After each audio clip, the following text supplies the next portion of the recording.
Hello and welcome to today's lecture on secured communication. This is the second lecture on this topic. In the last lecture, we have considered the topic various issues on cryptography, which has been found to be the panacea to the problem of secured communication. And in this lecture, we shall cover various topics essentially which are applications of cryptography, and we shall see how cryptography can be used to achieve secured communication, particularly the 4 different types of services required in secured communication. And here is the outline of today's talk. First, I shall give a brief introduction. Then I shall discuss about the applications of cryptography, as I mentioned. Particularly, this will lead to privacy, integrity, authentication, and non-repudiation. These are the 4 services to be provided for secured communication. Then, apart from message privacy, message integrity, message authentication, and non-repudiation, it is necessary to provide user authentication, which is important in the context of key management. Then we shall discuss how key management can be done by using suitable techniques. Then we shall consider a application layer protocol, pretty good privacy PGP, which can be used for secured communication of emails. And I shall conclude my lecture after discussing virtual private network, which is essentially a network used for secured communication. And on completion of this lecture, the students will be able to state various services needed for secured communication. They will be able to explain how the 4 services such as privacy, authentication, integrity, and non-repudiation are achieved using cryptography. They will be able to state how user authentication is performed. They will be able to explain how PGP protocol, that pretty good privacy protocol, works, and also they will be able to explain how virtual private network works. So, as I mentioned in the last lecture, these are the 4 important services required for secured communication. The first one is privacy, second one is authentication, third one is integrity, fourth one is non-repudiation. By privacy, we mean a person, say Sita, as I mentioned in cryptography, we normally use 3 characters, the sender, receiver, and the person in the middle. Sender, here we have used the character Sita, the receiver is Ram, and the person in the middle, who is essentially the intruder or eavesdrop, who is trying to impersonate, is Ravan. So, with this background, privacy, we mean a person, say Sita, should be able to send a message to another person, say Ram, privately. By privately, we mean even if the message is received by other than Ram, then it will not be intelligible to him or her. So it should be intelligible only to Ram, but not by anybody else. So that is the basic reason for privacy. Second is authentication. After the message is received by Ram, he should be sure that the message has been sent by nobody else but by Sita. That means the authentication of the sender is verified, has to be authenticated. Then the integrity. Ram should be sure that the message has not been tampered on transit.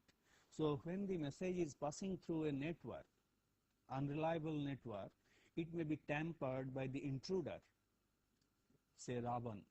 So he will try to modify it to his advantage, and if necessary corrupt it, and that should be clear to Ram. Ram should be able to identify if a message is tampered on transit.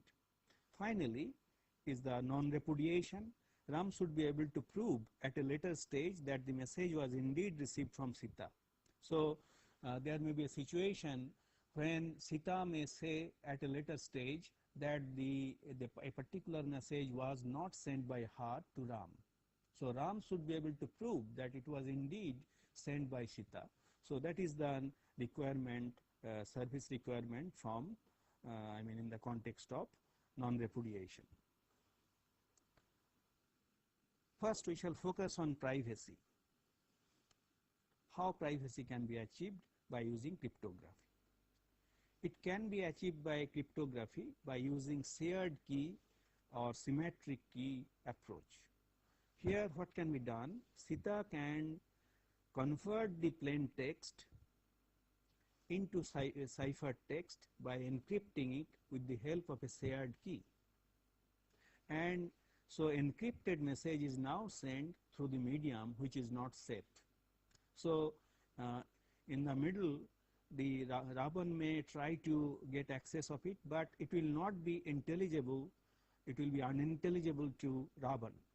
So after it reaches Ram, he should be able to decrypt it with the help of the same shared key and get back the message. So the privacy is satisfied here, because even if Ravan gets the message, it will not be understandable to him.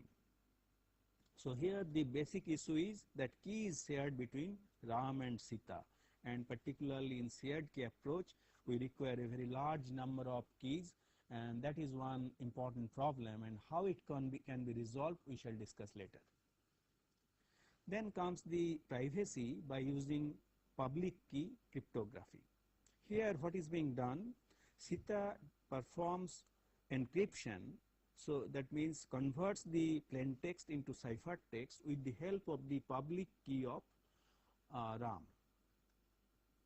So the public key of Ram is used to do the encryption, and the encrypted message traverses through the medium, unreliable medium, and as it reaches Ram, then decryption can be done with the help of the private key of Ram.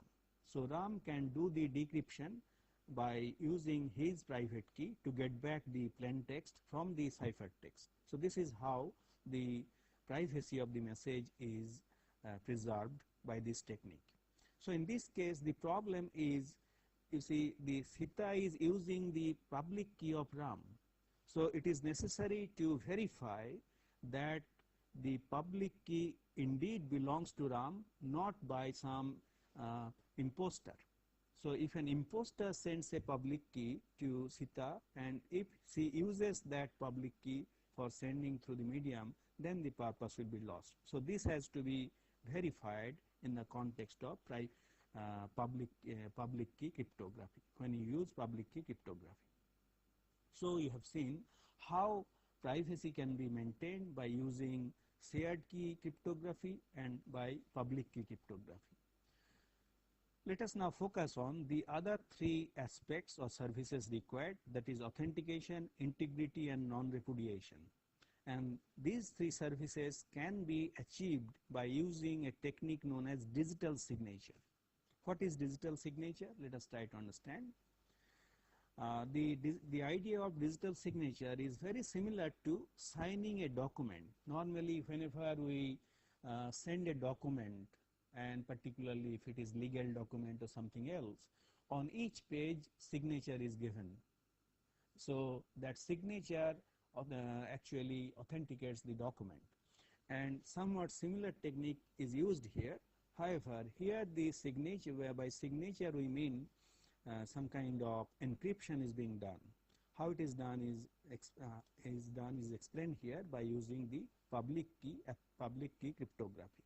Here Sita does the encryption by using the private key of Sita. So private key of Sita is being used here for doing the encryption of the plain text, and the cipher text passes through the network, and as it reaches the receiver Ram, he does the decryption by using the public key of Sita. So here you see the public key of Sita is used to do the decryption, and private key of Sita is being used to do the encryption. So by this process Ram is able to achieve all the three services required. For example, authentication is done because here RAM is doing the decryption by using the public key of CITA. That means if it was not received from CITA, if it was not received from CITA, then obviously the encryption, decryption would not have been possible by using the public key of CITA. So it does authentication. And integrity is also verified because the entire message was encrypted, and after decryption it is possible to regenerate the plain text. So since it is possible to regenerate the plain text, the integrity is maintained. That means if the message was tampered on transit, then it is not possible to get back the plain text after decryption. So the integrity is also achieved by using this approach. Finally comes the question of non-repudiation. Here, since the decryption has been done by using the public key of CITA, later on if somebody asks RAM, can you prove that the message that you received was indeed received from CITA? What he can do? He can do the that plain text that was generated can be encrypted again by the public key of private key of CITA, and then decrypted by using the public key of CITA to get back the same plain text. So that verifies, that proves that the message was indeed received from CITA, because it was possible to do the decryption by the public key of CITA. So all the three aspects are satisfied by using this digital signature technique. However, this digital signature can be done by using two approaches. First one is signing the entire document, and second one is signing the digest. So if signing the entire document is done, that is possibly better, but it is not very efficient, because the message can contain can be very large, and so encryption will take a lot of time, but particularly by using the public key cryptography. As you know, in public key cryptography, the size of the key is quite large, more than 256 bits, and as a consequence the encryption takes very long time. So if it is done on the entire message, it will take very long time, so it is not very efficient. That is why another approach can be done, which is known as digital signature, which is essentially a miniature version of the original message. So a miniature version of the original message is used for the purpose of for the purpose of this authentication, integrity, and non-repudiation verification. And however, this digital signature will not be able to provide privacy, as we shall see. Now let us see what do we really mean by this message digest and how it can be done. It can be done, that means the message digest can be done by using a technique known as hashing. What the hashing does, suppose this is the message.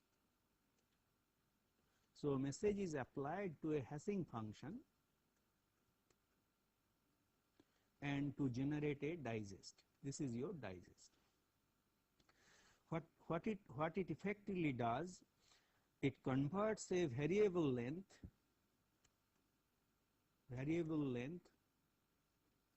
message, converts it into a fixed length, as it is written here, fixed length digest. So it is somewhat similar to generating CRC or checksum.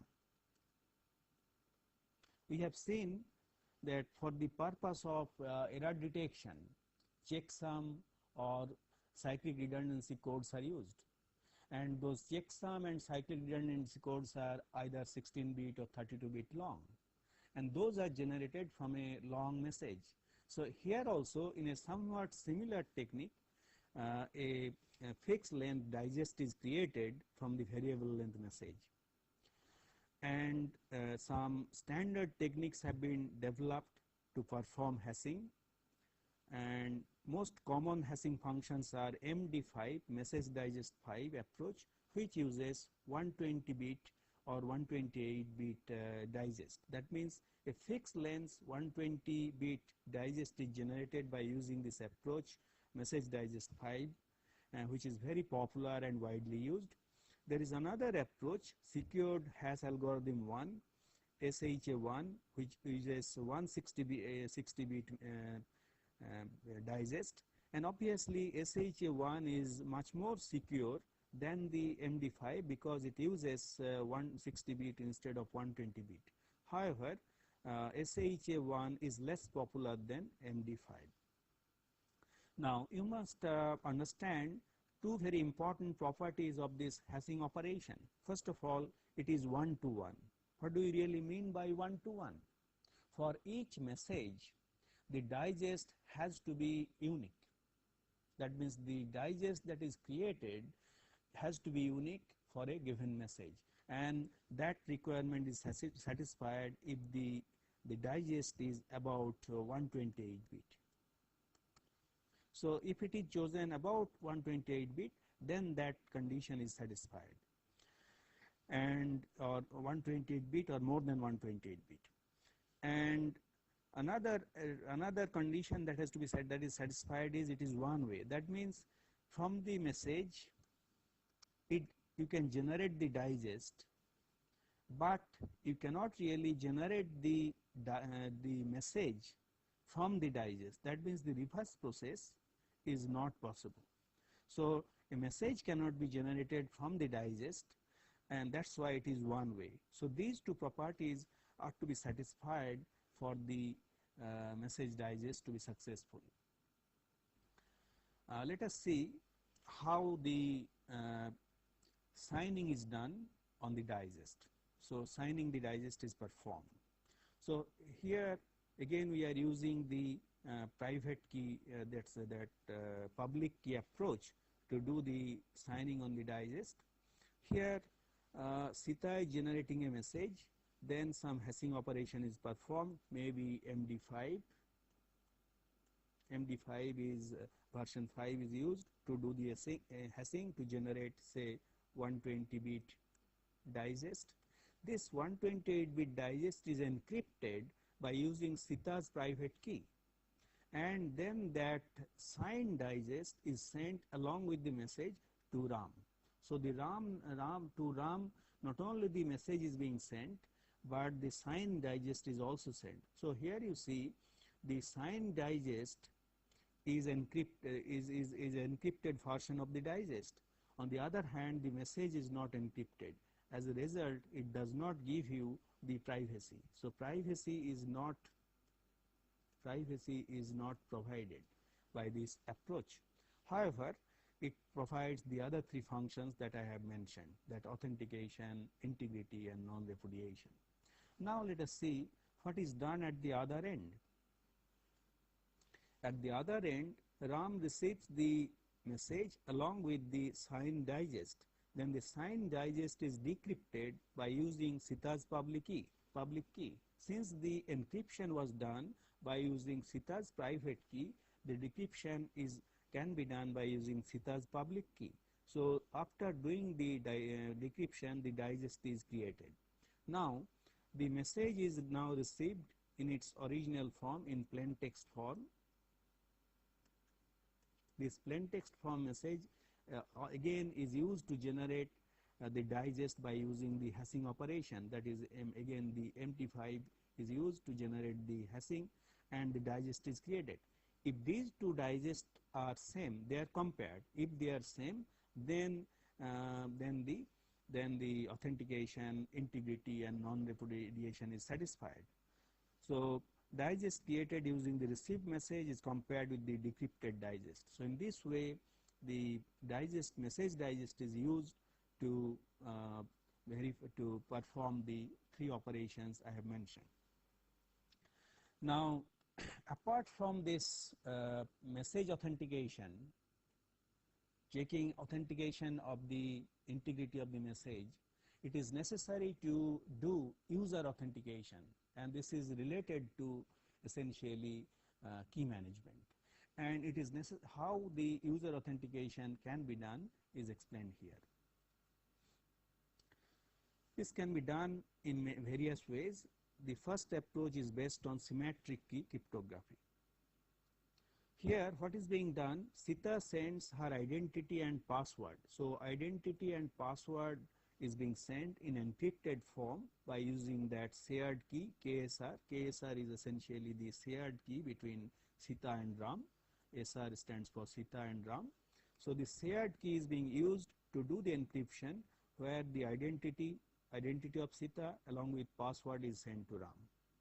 Then Ram now knows that it is the message is indeed coming from Sita. So the user authentication is being performed, and then the message communication take place. Sita can send message by using the encryption based on that shared key KSR.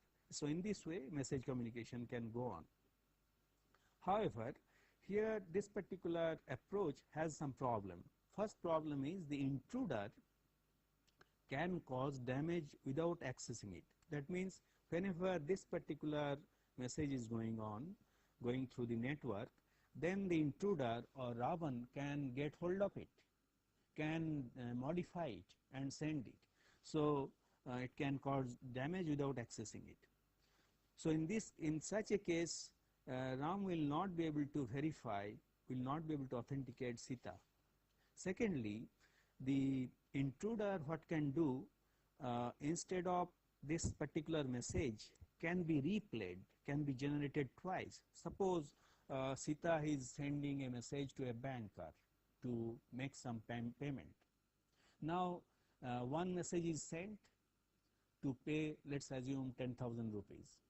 Another message can be replayed, can be resent by the imposter or intruder, and as a consequence two payments are being made, although Sita has sent only one message for making the payment. So the banker is making two payments instead of one payment, because the same message was resent by the intruder twice, and this is known as replay attack. So you have to overcome this replay attack, and how it can be done is explained later. This problem can be overcome by using a approach known as N1s. A random number is used only once to challenge to do the authentication. What is being done, after Sita sends her identity, the Ram receives that identity, then the Ram sends a no ones, that means one random Ram number RR, that means it has been generated by Ram, a random number which is being sent to Sita. So as a challenge it is being sent to Sita, and after Sita receives it, she does encryption, she responds by sending the encrypted form of this random number RR, and after receiving that, Ram is happy because now he is confident that the message is indeed coming from Sita, and this particular approach is known as challenge response protocol. So by using this challenge response protocol, the above problem is verified, because after a session is created, that resending of message cannot be done twice. However, in this particular situation, Ram is able to authenticate the user Sita, but Sita is not able to authenticate Ram. So to do that, one can use two-way authentication. So in this particular case, Sita sends her identity to Ram, Ram sends the challenge by sending RR, which is that random number, to Sita. Sita sends the encrypted version of RR to Ram. Ram now is now confident that the message is coming from Sita. Then Ram also sends one message. Ram also sends one here. Sita also sends that another random number RS to challenge Ram, and after receiving that RS, Ram responds with the encrypted version of RS by using the symmetric key which is being shared by both of them. Then they can communicate under the cover of KSR. So in this way verification is done, two-way verification is done. However, this particular approach requires more number of communications of messages, and this can be reduced as it is shown in this approach. Here, instead of 5 messages, only 3 messages can suffice. That's why it is a shortened two-way authentication approach. What is being done here? Sita not only sends her identity but also that random number in a single message to RAM. RAM in turn does the encryption of that random number and sends the encrypted version along with another random number generated by RAM N1s, and that is being sent to Sita. Now Sita in turn does the encryption by using that shared key of RR and sends it to RAM. So in this way, by sending 3 messages, the authentication, the two-party authentication is being performed. So this is how user authentication can be done by using the symmetric key cryptography. The user authentication can also be done by using public key cryptography in this manner as it is explained here. Here again Sita sends a message by sending her identity and the random number RS, and that is being encrypted by using the public key of Sita. So public key of RAM. So it is done, encryption is done by using the public key of RAM. It is known to Sita. Now after receiving that, RAM responds with the encrypted version of the RS, RR and KS. KS is the key generated for that session. So a new session key is being generated and that is being sent in encrypted form and which is encrypted by using ES, that is the public key of Sita, which is known to RAM. So after receiving that, Sita knows that it has been done by RAM, and Sita does the decryption by using her private key and get back RS, RR and KS. Then she sends RR in an encrypted form by using the session key KS to RAM. So in this way, by using public key cryptography, the user authentication can be done. Now, as I mentioned in the last class, the particularly the symmetric key cryptography is not very efficient because of large number of keys to be generated when the number of users is large. As I mentioned, if there is 1 million people who are interested in communication, then you will require 500 billion keys that has to be generated, and that is very difficult to do, and that's why a simpler and efficient technique has to be used for the purpose of key management, and that can be done by one-time session key for 2 parties, and that means per session a key generated only for that session, and that is being used by both the parties for that session, and again in the next session another new key is generated, and that can be done by using a protocol known as Diffie-Hellman key exchange protocol. So this is used to establish a shared secret key per session basis. The prerequisite is, in the beginning, both the parties should know two large numbers, n and g. So these 2 numbers have some properties.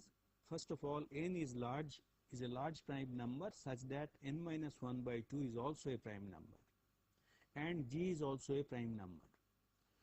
As an example, for simplicity, let's assume g is equal to 7 and n is equal to 23. In practice, the numbers are much larger. To explain the approach, I have taken smaller numbers. Now, after n and g are known to both the parties, Sita chooses a large random number x to calculate R1. R1 is equal to g to the power x mod n. Let's assume x is equal to 3. So he creates R1 is equal to g to the power x mod n. That means 7 to the power is R1 is equal to 7 to the power 3 mod n is 23, and that is equal to 21. So this 21 is sent to RAM. Now after receiving this number, the RAM can generate the key by using this approach. K is equal to, after receiving this, the RAM generates the key by using this 21 to the power 6. 6 is here, y is equal to 6. That has been used by that number has been used by RAM to the power 6 mod 23, and that is equal to 18. So 18 is the key. Now so this is how the key is generated at the RAM end, which can be used, that means 18 can be used as the shared key. Now let's see what RAM does. RAM calculates R2 is equal to g to the power y mod n. So what is g to the power y mod n? That is equal to, g is equal to, g is equal to 7 to the power, and y is equal to 6, and mod 23, and that is equal to 4. 4 is being sent by RAM to Sita, and after receiving 4, what Sita does, she generates the key. Key is equal to 4 to the power 3. That means g to the power y mod g to the power y, g to the power x.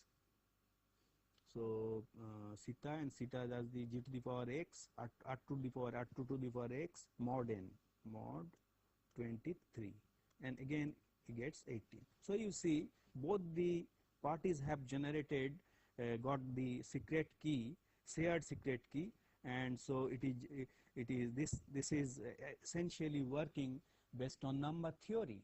So I have illustrated with small numbers, but when large numbers are used, it is quite safe, but it serves the purpose of generating a shared secret key per session basis. So this is how key management can be done. So apart from this approach, there are other approaches. Another important approach, which is based on what is known as key distribution center, KDC. So key distribution center is essentially a trusted third party which maintains a database of the keys, and it is used, the key distribution center maintains the keys and delivers the keys to different parties. So assigns a symmetric key to both the parties. That is the role of the trusted third party KDC. However, this approach is not foolproof, and a popular authentication protocol has been developed, which is known as Kerberos, which uses the concept of key distribution center, but in addition to key distribution center, it does more, and it actually uses a authentication server AS and a ticket granting server TGS apart from the real data server. So it generates three servers,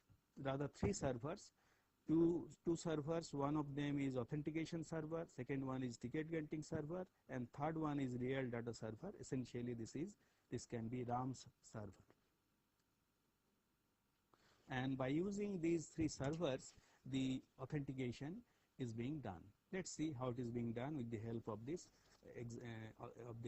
particular diagram. So here, as you can see, Sita is sending a message. Before the message is sent, a six-way protocol is being performed. Sita sends her name to the authentication server AS, and after receiving that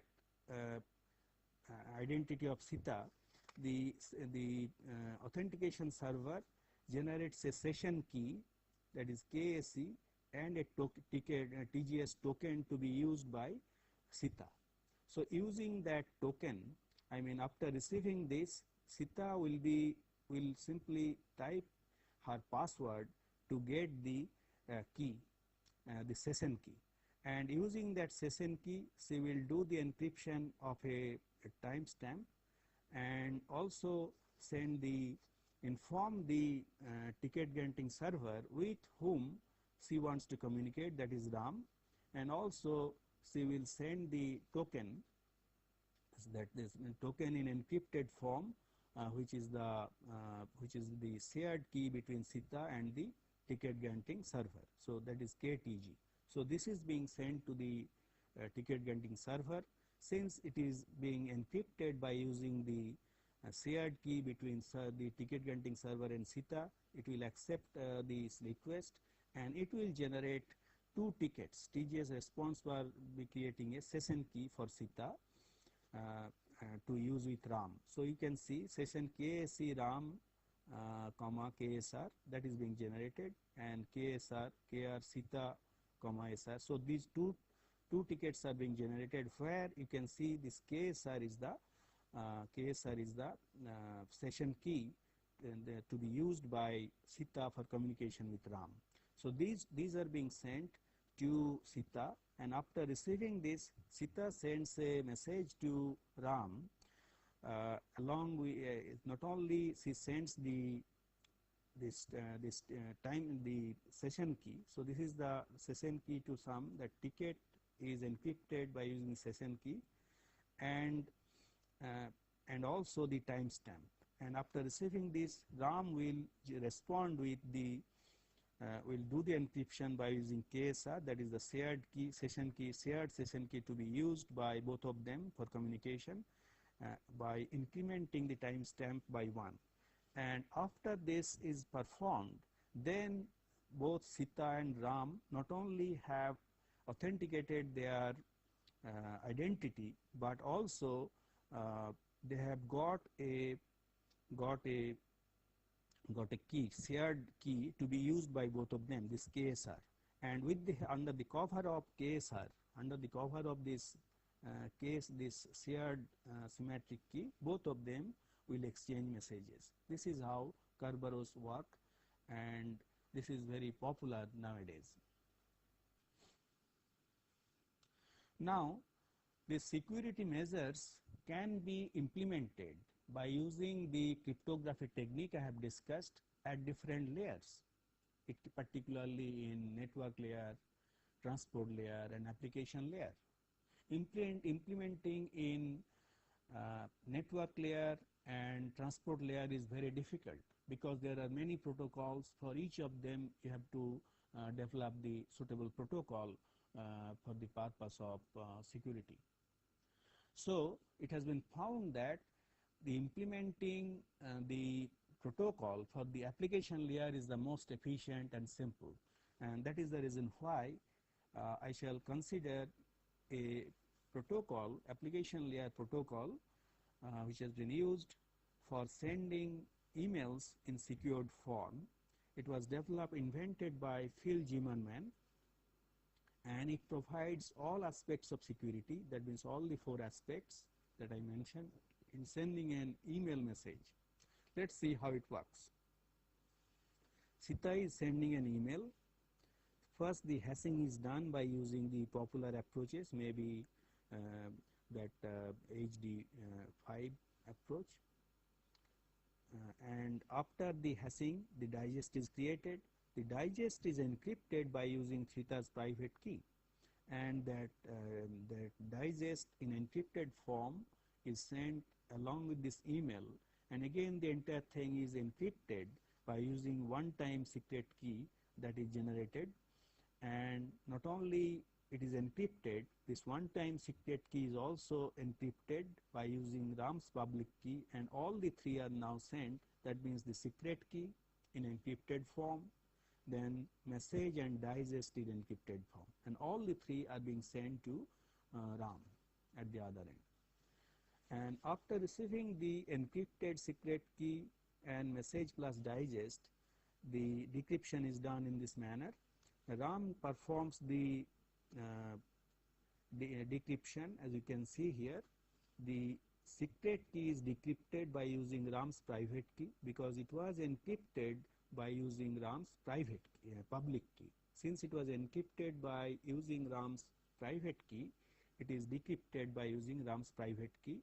So the one-time secret key is now generated, and this message plus digest, which was created by, which was encrypted by using one-time secret key.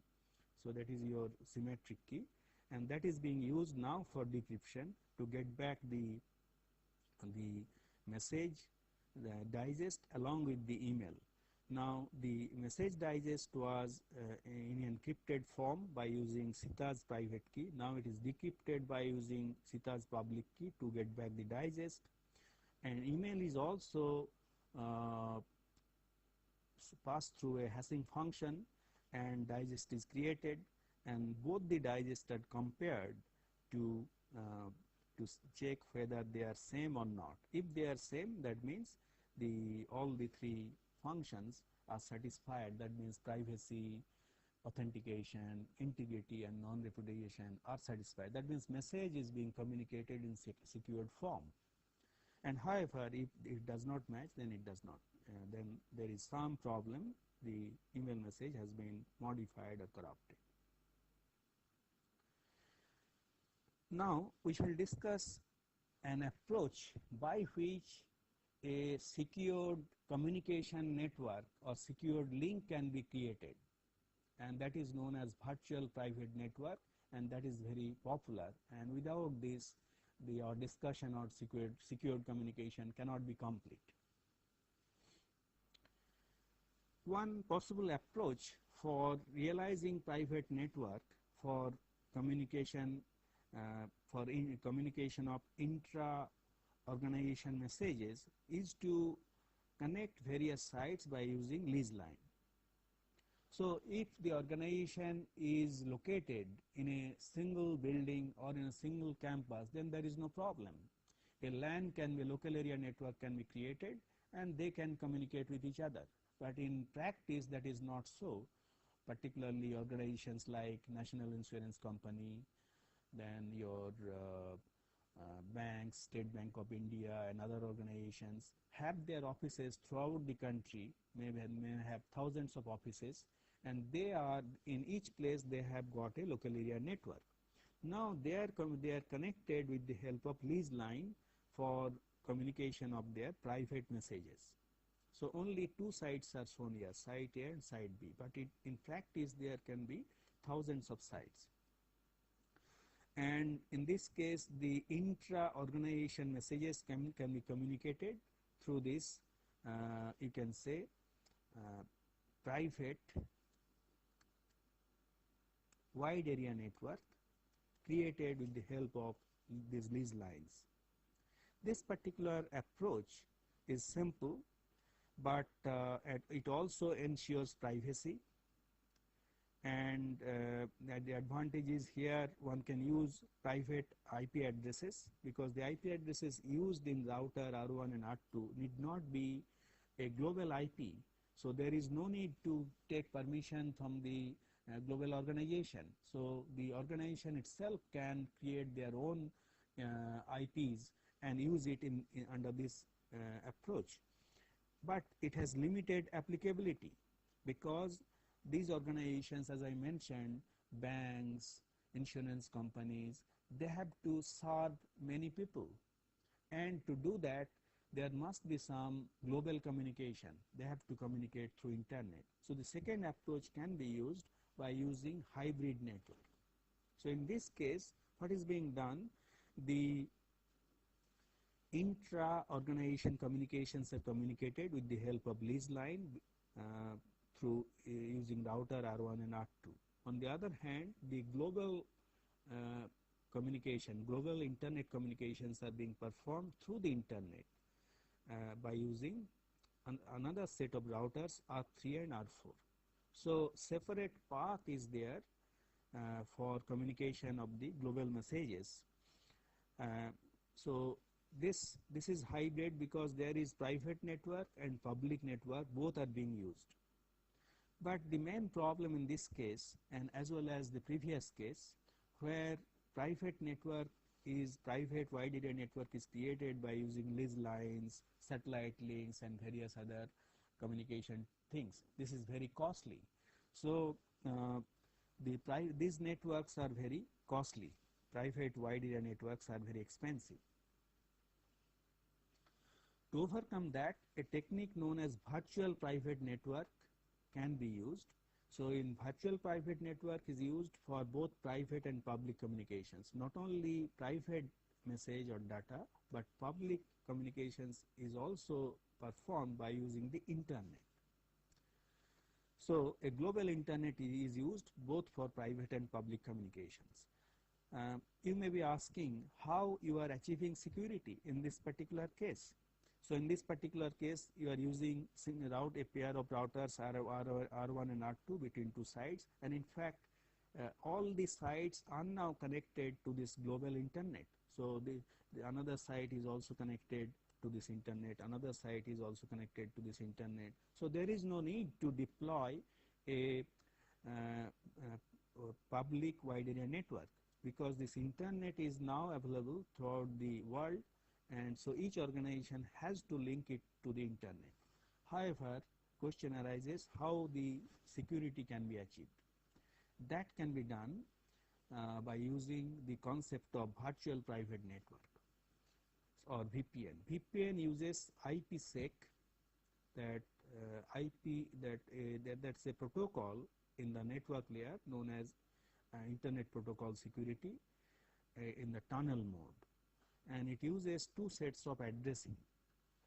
As you can see here, this is site 1, this is site 2, and they are connected by using routers.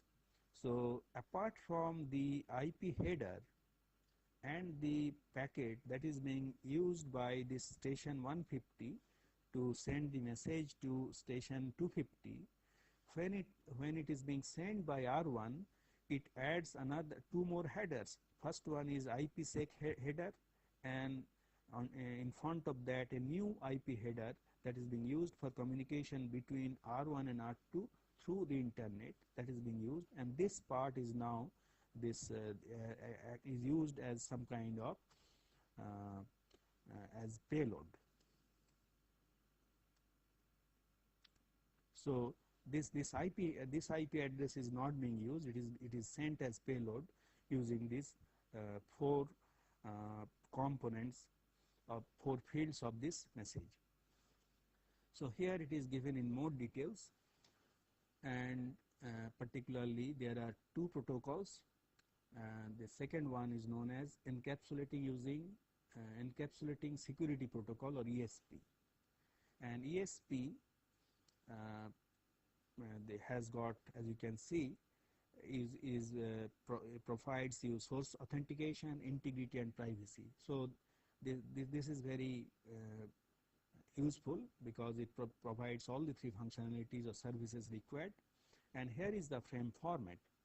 Here you can see it adds a ESP header and a ESP trailer, and this is the remaining payload where the as I have already shown to you, this part IP header and rest of the packet is being sent as payload, and a new IP header is generated which is being used, and this ESP header has got two important components: security parameter index and sequence number, and ESP trailer has got padding to provide pad length and next header. I am not going into the detailed explanation of this, but by using this one can a connection oriented service is created, and here the authentication data, that means some kind of digest, is created which is being sent along with the packet, and this is communicated through the internet.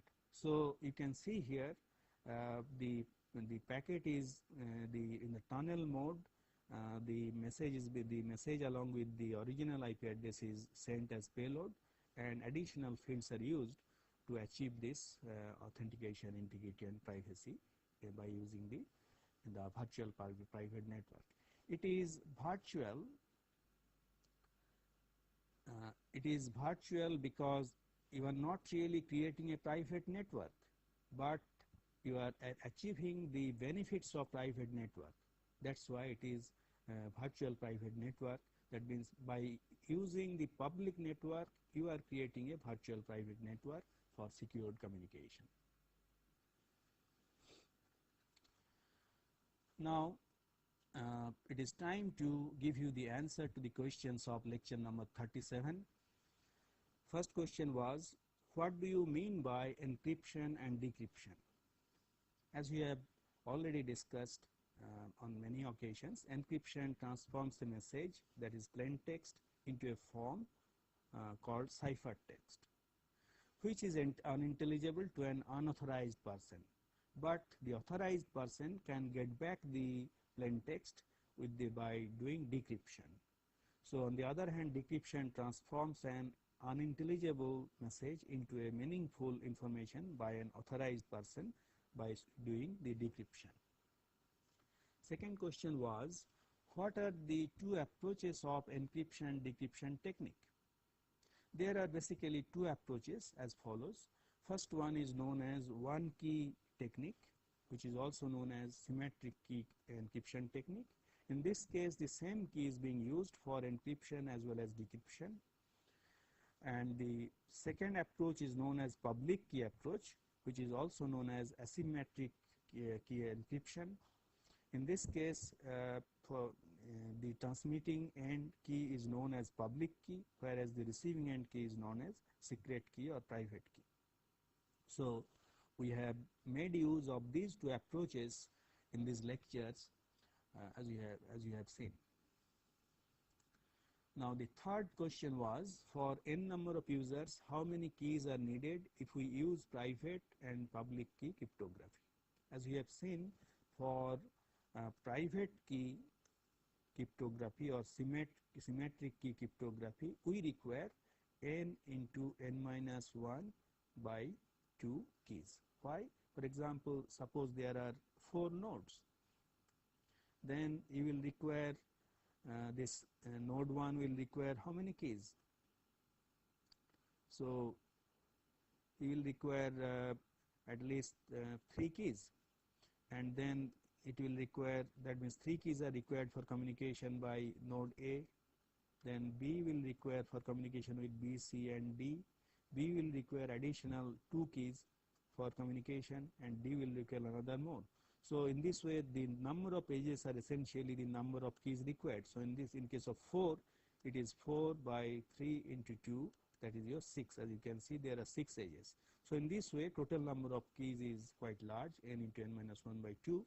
On the other hand, in case of public key cryptography or asymmetric key, you require only 2n keys. The reason is each user will require one private key and another key for the rest of the world, for all the other users. So in this way, the total number of keys required is 2n. Fourth question was, how DDS enhances performance compared to the original DES? One common complaint against this DES was that it uses a very small key. We have seen the key size was 56 bit, and obviously with 56 bit key, it is not possible to achieve very good security. So how to improve the security at the same time fully, not discarding the DES? And that means by making use DES at the same time to make it more secure, this triple DES was developed. And this effectively increases the key length. What is being done? 2 keys are used to do encryption, followed by decryption, followed by encryption. So, and by doing that, the size of the key effectively is 56 plus 56, that is 112 bit, and 112 bit is considered to be quite reasonable, can give quite reasonable secrecy or security. And that's why this triple DES was invented, and it is quite popular nowadays. Last question was explain how RSA works. The steps for RSA is as follows. It chooses two large prime numbers P and Q, typically around 256 bits. It computes n is equal to P into Q and Z is equal to P minus 1 and Q into Q minus 1. It chooses a number D which is relatively prime to Z, that is P minus 1 into Q minus 1, and it then finds E and E such that E into D mod P minus 1 into Q minus 1 is equal to 1. Then for encryption, it is P to the power E mod n is used, and for decryption to get back the plain text, C to the power D mod n is used. So this is how RSA works, as we have explained in the last lecture. Now it is time to give you references to the various books that I have used in this lecture. So far as textbooks are concerned, the main textbook that I have used is Data Communications and Networking by Berouz A. Forouzan. And apart from this, I have used two more books. On the left side, the book by William Stallings.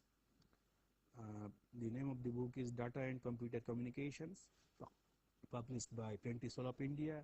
The third book is Computer Networks by Andrew S. Tannenbaum. Again, it is published by Pentisol of India. Apart from these textbooks, I have used several reference books. For example, for TCP, when we shall discuss internetworking, this book is very useful, TCP/IP by Douglas E. Comer.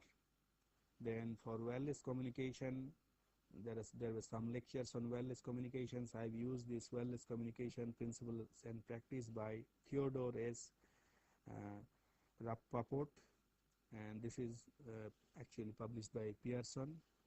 And then you have got a book on satellite communication, which is published by Wiley, and two more reference books which has been used when I discussed data compression. This book is by David Solomon, and on network security, the book is by Charlie Kaufman and two more authors. So these are the reference books I have used in giving my lectures. So with this, we have come to the end of not only today's lecture, but end of the 40-hour lecture series on data communications. Thank you.